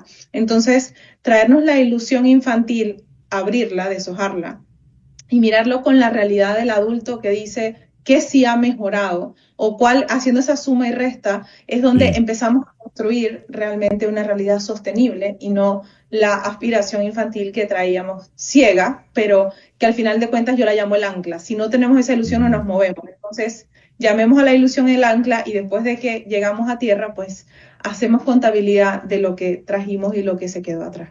Qué inteligente, muy, muy bien. Stephanie, mencionaste entre las pérdidas invisibles la pérdida amorosa, pero le agregaste, le subiste el volumen, una carga especial le pusiste. Cuando dijiste no es la esperada, no es la relación amorosa convencional o relación amorosa oficial, sino la del amante. ¿Qué pasa en esos casos cuando hay un duelo y si la relación era prohibida, entonces el duelo es más prohibido aún? ¿Qué pasa en esos casos? Exactamente. Es totalmente desautorizado ese duelo. Primero estás muy solo, porque a quién le vas a contar, o sea, ya es un tema muy tabú y controversial. ¿A quién le cuento? Yo soy la amante, estoy triste porque no puedo estar con él. Pero tiene mucho que ver con lo que estaba hablando Catalina. Es esa imagen que yo tenía, esa ilusión que yo tenía de esta relación, cómo me veía yo en ese vínculo, cómo me sentía en ese vínculo. Y al no poderlo tener, pues tengo que enfrentarme a mi realidad, pero al mismo tiempo en soledad, porque no está autorizado socialmente ser la amante, mucho menos sufrir por eso. Y eso también pasa con divorcios. Si yo decido divorciarme, tú ves personas que te juzgan y es como no puedes estar triste ni puedes estar en un proceso de duelo porque fue tu decisión. Pasa muchísimo con la migración también. Si es porque yo decidí mudarme, porque yo quiero algo mejor, entonces yo no tengo derecho a extrañar mi casa, a extrañar mi país. Lo mismo pasa con el aborto. Si es porque yo perdí espontáneamente un embarazo, yo sí lo puedo doler y llorar. Pero si yo fui la que decidió no tenerlo por razones personales, no se puede vivir como una pérdida. La sociedad no me lo autoriza. Es sumamente cruel todo esto porque en ese imaginario que nos manejamos en la sociedad, por ejemplo, la amante es la villana, ¿no? Y si sufre y duele, entonces le van a decir, bueno, bien hecho, ¿quién te manda? Es el castigo a la villana, ¿no? Pero ¿cómo se manejan estos casos? Porque esta comparación me pareció muy inteligente, Catalina, cuando uno nos maneja algo de una manera muy infantil y ha de crecer y madurarlo como el adulto que se supone somos. ¿Qué sugieres en estos casos de estos duelos invisibles? A mí me encanta empezar por la aceptación. Es que nuestro mayor sufrimiento es lo que no queremos aceptar. Y entonces creo que parte de romper con el misticismo de ese duelo es quedárselo adentro y podérselo contar a la manicurista, a una persona que simplemente no está allí dentro de tu círculo inmediato, pero que de alguna manera puede mirarte con empatía. Porque eso es lo que estamos buscando, un espejo empático que me deje ser empático conmigo en ese sufrimiento que de alguna manera lo que está es castigándome en mi autojuicio. Entonces, busca a una persona que te conozca medianamente, que pueda relacionarse empáticamente contigo, una manicurista, una persona con la que vas al gimnasio, alguien que te permita decir, me está pasando esto, no es lo que esperaba y tengo que rehacer mi vida, necesitaba contárselo a alguien. Mirar esa empatía en el otro te ayuda entonces a restaurar una conversación, sobre todo compasiva contigo mismo, que nos lleva todos los días entonces a decir, algo se perdió, pero algo ganó, y normalmente lo que ganamos es la experiencia, ¿no? Creo, no quiero meterme a psicoanalista, pero creo que la referencia a la manicurista no fue gratuita, Catalina, ¿verdad? Es una experiencia diaria que dice, es una persona que nos mira con compasión y que ha oído todo, casi como un psicoanalista, ¿no? Claro, y no te va a juzgar, ¿no? ¿Verdad? Exacto. No juzga. Entre otras cosas. Juzga, te escucha. Sí, porque además tú eres su cliente y el cliente suele tener la razón, ¿no? Muy bien. A ver, Stephanie, ¿qué consejo puedes darle a quien esté pasando por este abanico, por lo visto tan amplio, tan inmenso, de las pérdidas invisibles? La autocompasión. Lo primero es poder reconocer que esto me duele y ser compasivo conmigo. Tratar de no verlo desde el juicio y la culpa. Y efectivamente soy partidaria de, si no tengo con quién compartirlo, buscar a alguien con quien compartirlo. Puede ser la manicurista, como dice Catalina, pero si no, también podría ser un terapeuta. O sea, hay alguien que está en una zona de seguridad para ti, donde no hay un juicio, donde no vas a ser juzgado y donde vas a ser contenido. Entonces, si no cuentas con una red de apoyo, si no tienes una familia, un amigo, alguien a quien poder contar, pues también estamos los terapeutas para poder ayudar y poder estar aquí y sostener. Hay tiempos establecidos para los duelos, así sea una aproximación, porque yo sé que ustedes los psicólogos establecen etapas, por ejemplo, ¿verdad? Y una etapa puede durar X tiempo, pero si el duelo no está autorizado, si la pérdida es invisible, yo puedo igual imponerle algún tiempo. ¿Ese duelo cuánto puede durar, Stephanie? Es que eso es lo importante. A veces los duelos no autorizados es que yo ni siquiera lo estoy reconociendo como una pérdida. Y si yo no reconozco, si no acepto, si no veo lo que me está sucediendo, ¿cómo puedo avanzar en el proceso? Si lees el DSM-5, sí, te dice 12 meses, hay otros autores que hablan de 24 meses. Yo particularmente no creo mucho en el tiempo, o sea, yo no te voy a decir que en 6 meses, que en 3, yo creo que eso es un proceso donde no solamente trabajamos lo que se perdió, pero es mucho trabajo interno. Era parte de lo que decía Catalina también. ¿Cómo me estoy relacionando yo? ¿Qué significa esto para mí? ¿Por qué esto me está afectando a mí? ¿Qué cuenta esto de mi historia? ¿Cómo lo quiero manejar? ¿Cuál es el aprendizaje? ¿Qué sentido le quiero dar? ¿Cómo lo resignifico? O sea, son muchas cosas las que se trabajan en un proceso de duelo. Joaquín Sabina me vino a la memoria ahorita, le ponía un tiempo, decía, tardé en olvidarla 19 días y 500 noches, porque en la noche era cuando le venían los tormentos. El tiempo se nos ha terminado, entonces, Catalina, te voy a dejar la palabra conclusiva en este foro de hoy. Bueno, muchas gracias. Yo creo que el duelo nos hace abrir el corazón a los lugares donde no nos habíamos mirado nosotros y darle el espacio al duelo de que me muestre cuál es la parte de mí que no me quiere, cuál es la parte de mí que no cree en mí, cuál es la parte de mí que todavía se engancha en la decepción, en la desilusión. Es la puerta del duelo realmente al proceso de reparación. Y todos tenemos la capacidad de repararnos. Hay que empezar por aceptarlo. ¿Puedes repetir la frase? Porque me impresionó. El duelo es la puerta que abre el corazón a donde nunca nos habíamos visto. Por favor, la estoy recordando mal. Repítela, por favor. No me acuerdo cómo la dije, pero te la digo igual, te la trato de decir otra vez. El duelo es el que nos abre el corazón. Decía Rumi que por la grieta es por donde entra la luz, ¿no? Entonces el duelo es esa grieta que abre y nos muestra esa parte de nosotros, ese rinconcito donde nos habíamos decepcionado, donde nos habíamos desilusionado, y empezar allí es el punto de partida, a aceptarnos y a darle un lugar a este aprendizaje. Maravilloso. Catalina, Stephanie, muchísimas gracias por esta conversación tan interesante y tan amena que nos han regalado en la mañana de hoy. Muchas gracias. A ustedes, feliz día. Stephanie Reynolds es psicóloga y es la autora del libro Cartas a la vida y la muerte, transitando el duelo. Y Catalina Gerke es psicoterapeuta especializada en neuroplasticidad cognitiva. Ambas están aquí en Miami. Hacemos una pequeña pausa y al regreso vamos a México, donde los narcos ahora usan drones. Esto es En Conexión. Narcodrones, la nueva amenaza criminal en México. ¿De qué estamos hablando? Vamos a México, vamos a Acapulco, donde está David Saucedo, quien es especialista en seguridad. David, muy buenos días. Gracias por atendernos en esta mañana. ¿Qué tal, César? Quiero saludarte a ti, a tu auditorio y a tus órdenes. ¿Qué es esto de los narcodrones, David? Leo de un testimonio terrible en Tierra Caliente, Michoacán. ¿Qué ha ocurrido?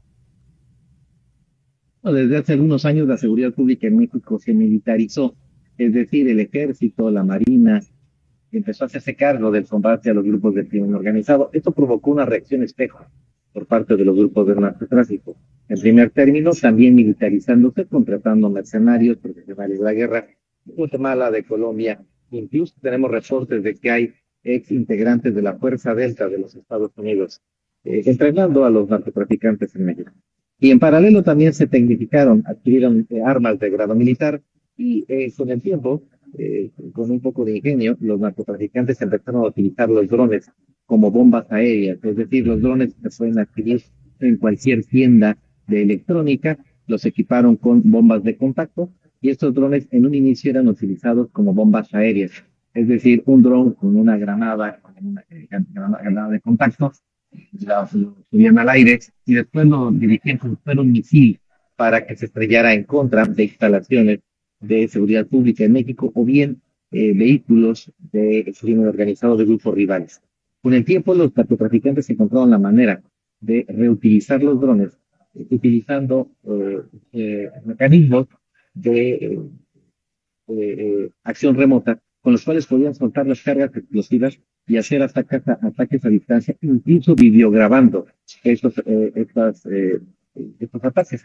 Un video que se hizo viral hace unas semanas mostraba con claridad cómo un grupo criminal de Michoacán, en efecto, utilizaba un dron, soltaba una granada de contacto en el aire en contra de un convoy que trasladaba a un alto jefe militar en México. Estos drones son de muy bajo costo.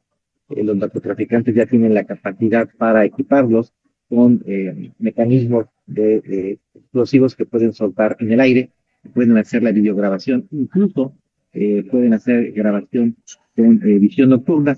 Es decir, lo que tenemos son armas económicas que utilizan crimen organizado, distintos cárteles como el cártel de Sinaloa, el cártel de Nueva Generación, mafias michoacanas que hacen uso intensivo de este tipo de artefactos.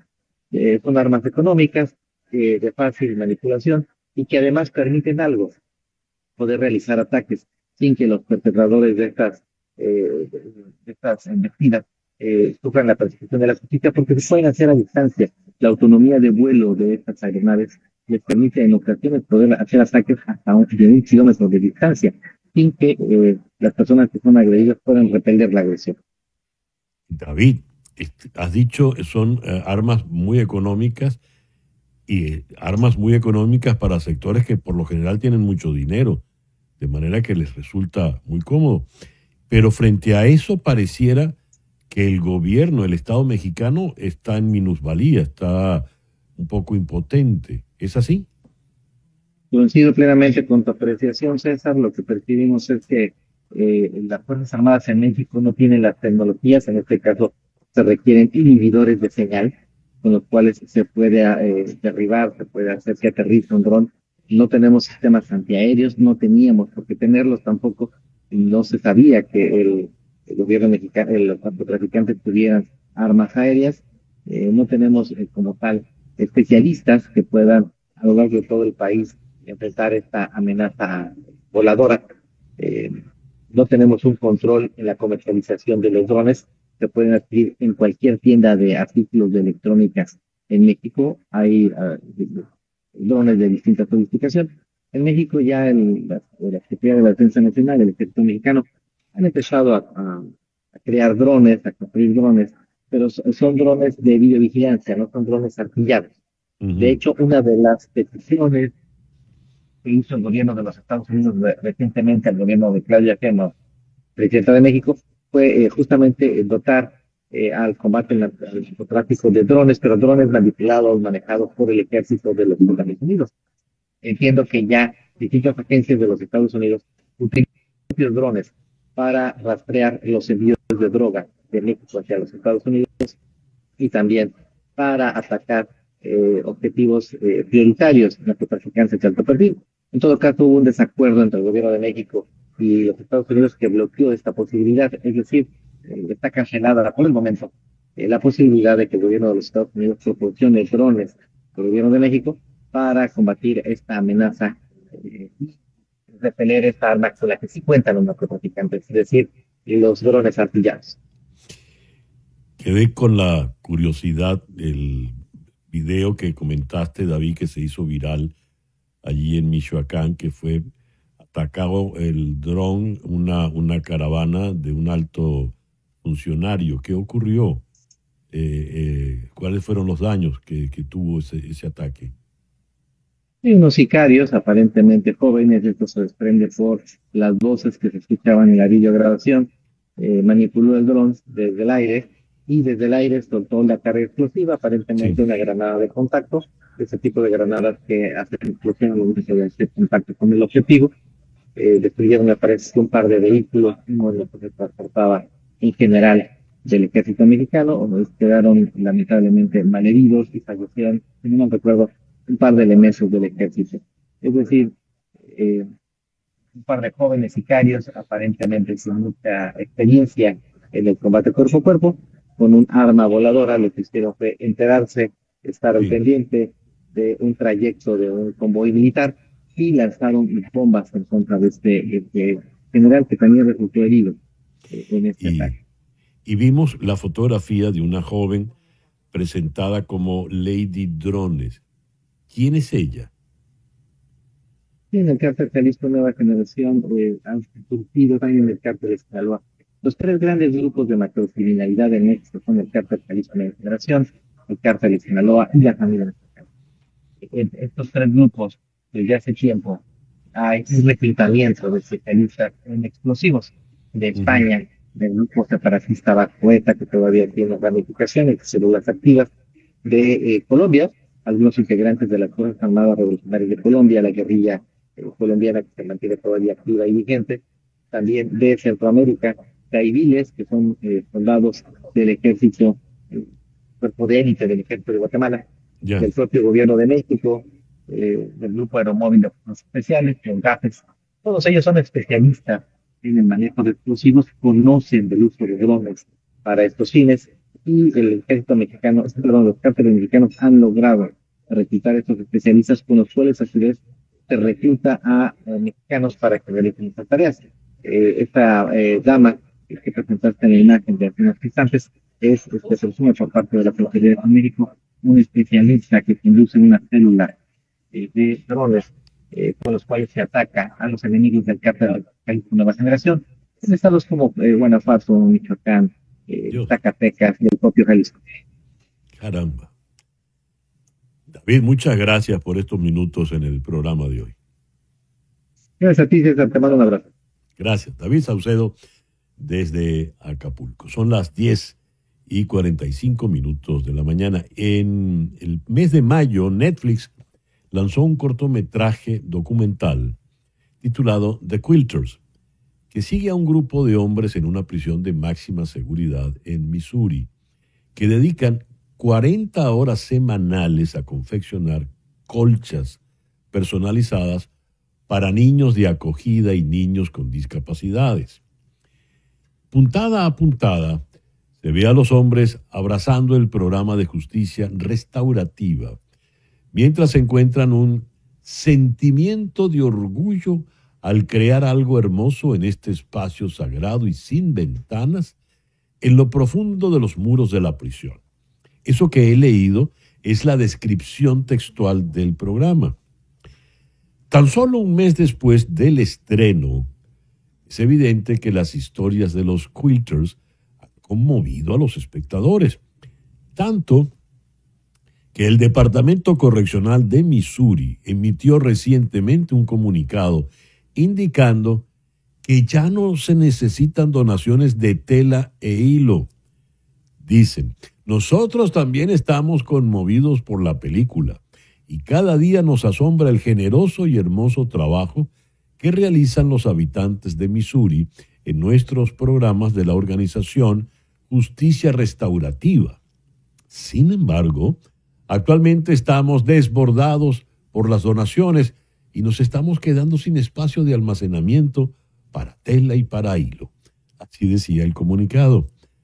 Aunque el almacén de telas está al máximo de su capacidad, se agradecen las donaciones para ayudar a financiar los programas de justicia restaurativa.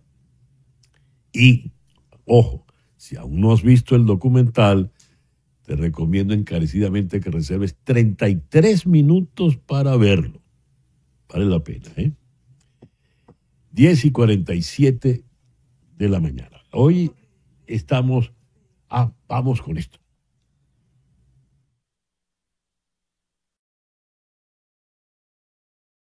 A la novela La energía del vacío de Bruno Arpaia le llegué gracias a mi muy querido amigo Leonardo Padura. Lo digo porque Leonardo escribió la reseña de la novela en Babelia, del País en Madrid. Y dado sus comentarios, pues busqué de inmediato la novela de Arpaya. ¿Qué me entusiasmó de lo que planteó Leonardo Padura? Leo unos cuantos párrafos. Como muchos conocen, el pasado 8 de abril en la ciudad escocesa de Edimburgo moría a los 94 años Peter Higgs, el premio Nobel de Física de 2013, que casi por pura intuición iluminada o tal vez incluso por una conjunción divina, proclamó en 1964 la necesaria existencia de una partícula llamada bosón, cuya presencia y acción podrían ser esenciales para comprender la estructura de la materia, incluida la materia de que estamos hechos los seres humanos. Bautizada con el nombre de Higgs, la existencia de esa partícula solo se certificaría casi 50 años después de que el físico proclamara su muy discutida teoría.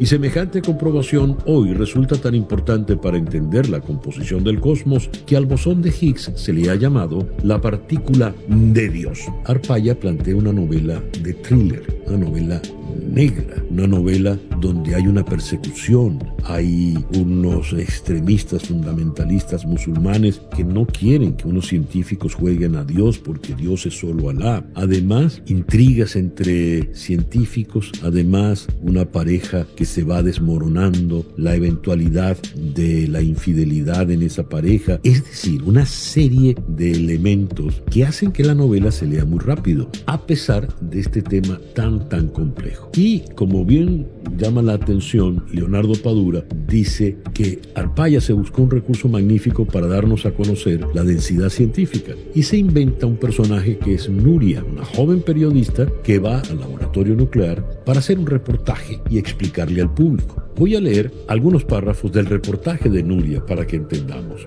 La expedición científica más grande de la historia partirá del CERN de Ginebra dentro de pocos meses. No partirá hacia la Luna o Saturno, tampoco hacia Alfa Centauri. Más bien explorará la materia de la que estamos hechos a una escala de millones de miles de millones de veces más pequeña que la materia accesible a nuestros ojos, aventurándose incluso en un fantástico viaje hacia atrás en el tiempo, recreando las condiciones en las cuales se encontraba el universo hace aproximadamente 14.000 millones de años, una milmillonésima parte de segundo después de la gran explosión del Big Bang. La expedición es para descubrir la partícula de Dios, el bosón de Higgs, que se descubrió al año siguiente de esta novela. Es un thriller en un escenario de científicos, de físicos allá en Ginebra. Yo la recomiendo y también vas a terminar entendiendo algo de esta física cuántica. Son las 10:50. Hoy es 18. Y el próximo lunes será el 23. Al día siguiente, el 24, sabemos todos, es el día de San Juan. Pero San Juan se le celebra es desde la noche de San Juan. Y la noche de San Juan es la que cae el día 23. Esta es la fiesta más celebrada en todas las culturas que la humanidad ha conocido, porque en el hemisferio norte son las festividades de la siembra, de la cosecha, el verano que ya llega con toda su riqueza. Y por ello es que en nuestra tradición venezolana, cuando celebramos a San Juan, es porque San Juan todo lo tiene y San Juan todo lo da. Y culturalmente hablando, el San Juan venezolano es muy parrandero. Y resulta que Betsaida Machado se ha venido con la parranda del clavo para celebrar a San Juan aquí en Miami. Querida Betsaida, buenos días. Hola, buen día. Mira, aquí estoy con los clavonios. Hola, ahí están todos. Toda la parranda, preparados para ya festejar ese San Juan en Miami. Estamos preparadísimos. Una alegría, maestro, con esta oportunidad que nos da y además, bueno, los venezolanos que estamos repartidos por todo el mundo, ahora San Juan se ha vuelto más parrandero de lo que normalmente es. ¿Cuándo lo van a celebrar, Betsaida? ¿Cómo va a ser la parranda para celebrar a San Juan? 5 de julio es la cita. Sensei se llama el lugar en Miami donde vamos a estar y nosotros preparamos Miami, mi gente querida, esta es la parranda del pueblo del clavo que nunca te olvida. Ay. Qué bien, porque están recordando esa maravilla que hicieron acá en el Colony Theater, aquella temporada extraordinaria, ¿verdad? Estamos trabajando también, están invitados para el Teatro Colony en Miami Beach, en el drama, donde estamos preparadísimos también para una temporada que vayan a disfrutar de nuestra obra Viva la Parranda. Ya casi 7 años que no la hacíamos. Ya casi 7 años, pero hay que ir. Y entonces va a ser en Sensei, ¿cómo me dijiste? Sensei Miami. Sensei Miami el día 5 de julio. Esa es la fecha. Muy bien, pero entonces empezamos de manera tal de que este San Juan lo vamos a celebrar largo, porque arrancamos desde la noche de San Juan el próximo lunes hasta el 5 de julio. 5 de julio y luego entonces el 10 de julio, Dios mediante, el Teatro Colony va a estar subiendo e invitando a nuestra primicia de Viva la Parranda por una temporada, Dios mediante, hasta agosto. Maravilloso, todo el verano pues con la parranda del clavo, el clavo Estado Miranda, atención. Sí, señor. Aquí mira, en Miami. Allí Dime, Betsaida. le llevamos chocolate, cacao, sopa para compartir con nosotros, parranda, golpes de tambor. Es decir, más que una celebración a San Juan, bueno, allá nosotros vamos a darle esa alegría que creo que vamos en el tiempo de lo que necesitamos un poco entre tantas vicisitudes. Así será, así será. Bueno, invita a todo nuestro público y puedes regalarnos otra vez el ¿Cómo corito, no? Betsaida, que sonó muy bien. Y uno más. Si San Juan lo tiene, San Juan te lo da. Si San Juan lo tiene, San Juan te lo da. Al negro paramayero que le gusta cumbachar, que la tambora panero porque la sabe tocar. Con este negro en el cumaco para poderlo bailar. Son cosas que tiene el negro porque San Juan te lo da. Son cosas que tiene el negro porque San Juan te lo da. Miami, Miami, mi gente querida, esta es la parranda del pueblo del clavo que nunca te olvida. Ay, ay, ay, ay. 5 de julio, 6 Miami. Y después en el Colony Theater. Betsaida, El 10 de julio en el Colony. un beso muy grande y el cariño para toda la parranda del clavo. Saludos, queridísimos amigos. Gracias. La gran Betsaida Machado. Una maravilla, Betsaida. Ya lo saben, eso va a ser en 6-6 el 5 de julio y después van a estar en el Colony Theater. Pero ya lo había dicho, la noche de San Juan realmente es el 23, es el lunes. Pero el solsticio de verano, que es el que da pie para estas celebraciones que, como decía, se han extendido a lo largo de toda la cultura, de todas las culturas que la humanidad ha conocido en el hemisferio norte, porque en el hemisferio sur en estos tiempos están en invierno, pero en el hemisferio norte es porque viene el verano, viene el solsticio de verano, es el 21, el 21. Y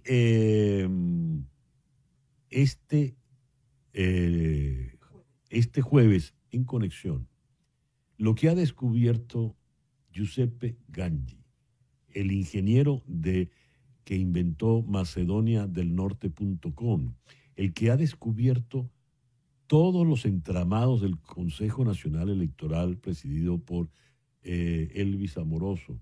Pues bien, ha descubierto una serie de trapisondas y de secretos muy, muy interesantes y reveladores en lo que tiene que ver con el próximo escenario electoral municipal en Venezuela. Este jueves, en Conexión, Giuseppe Gangi, con todo lo que ha descubierto sobre las elecciones del próximo 27 de julio en Venezuela. Gracias, pues, por permitirnos estar allí. Tengan todos el mejor día posible.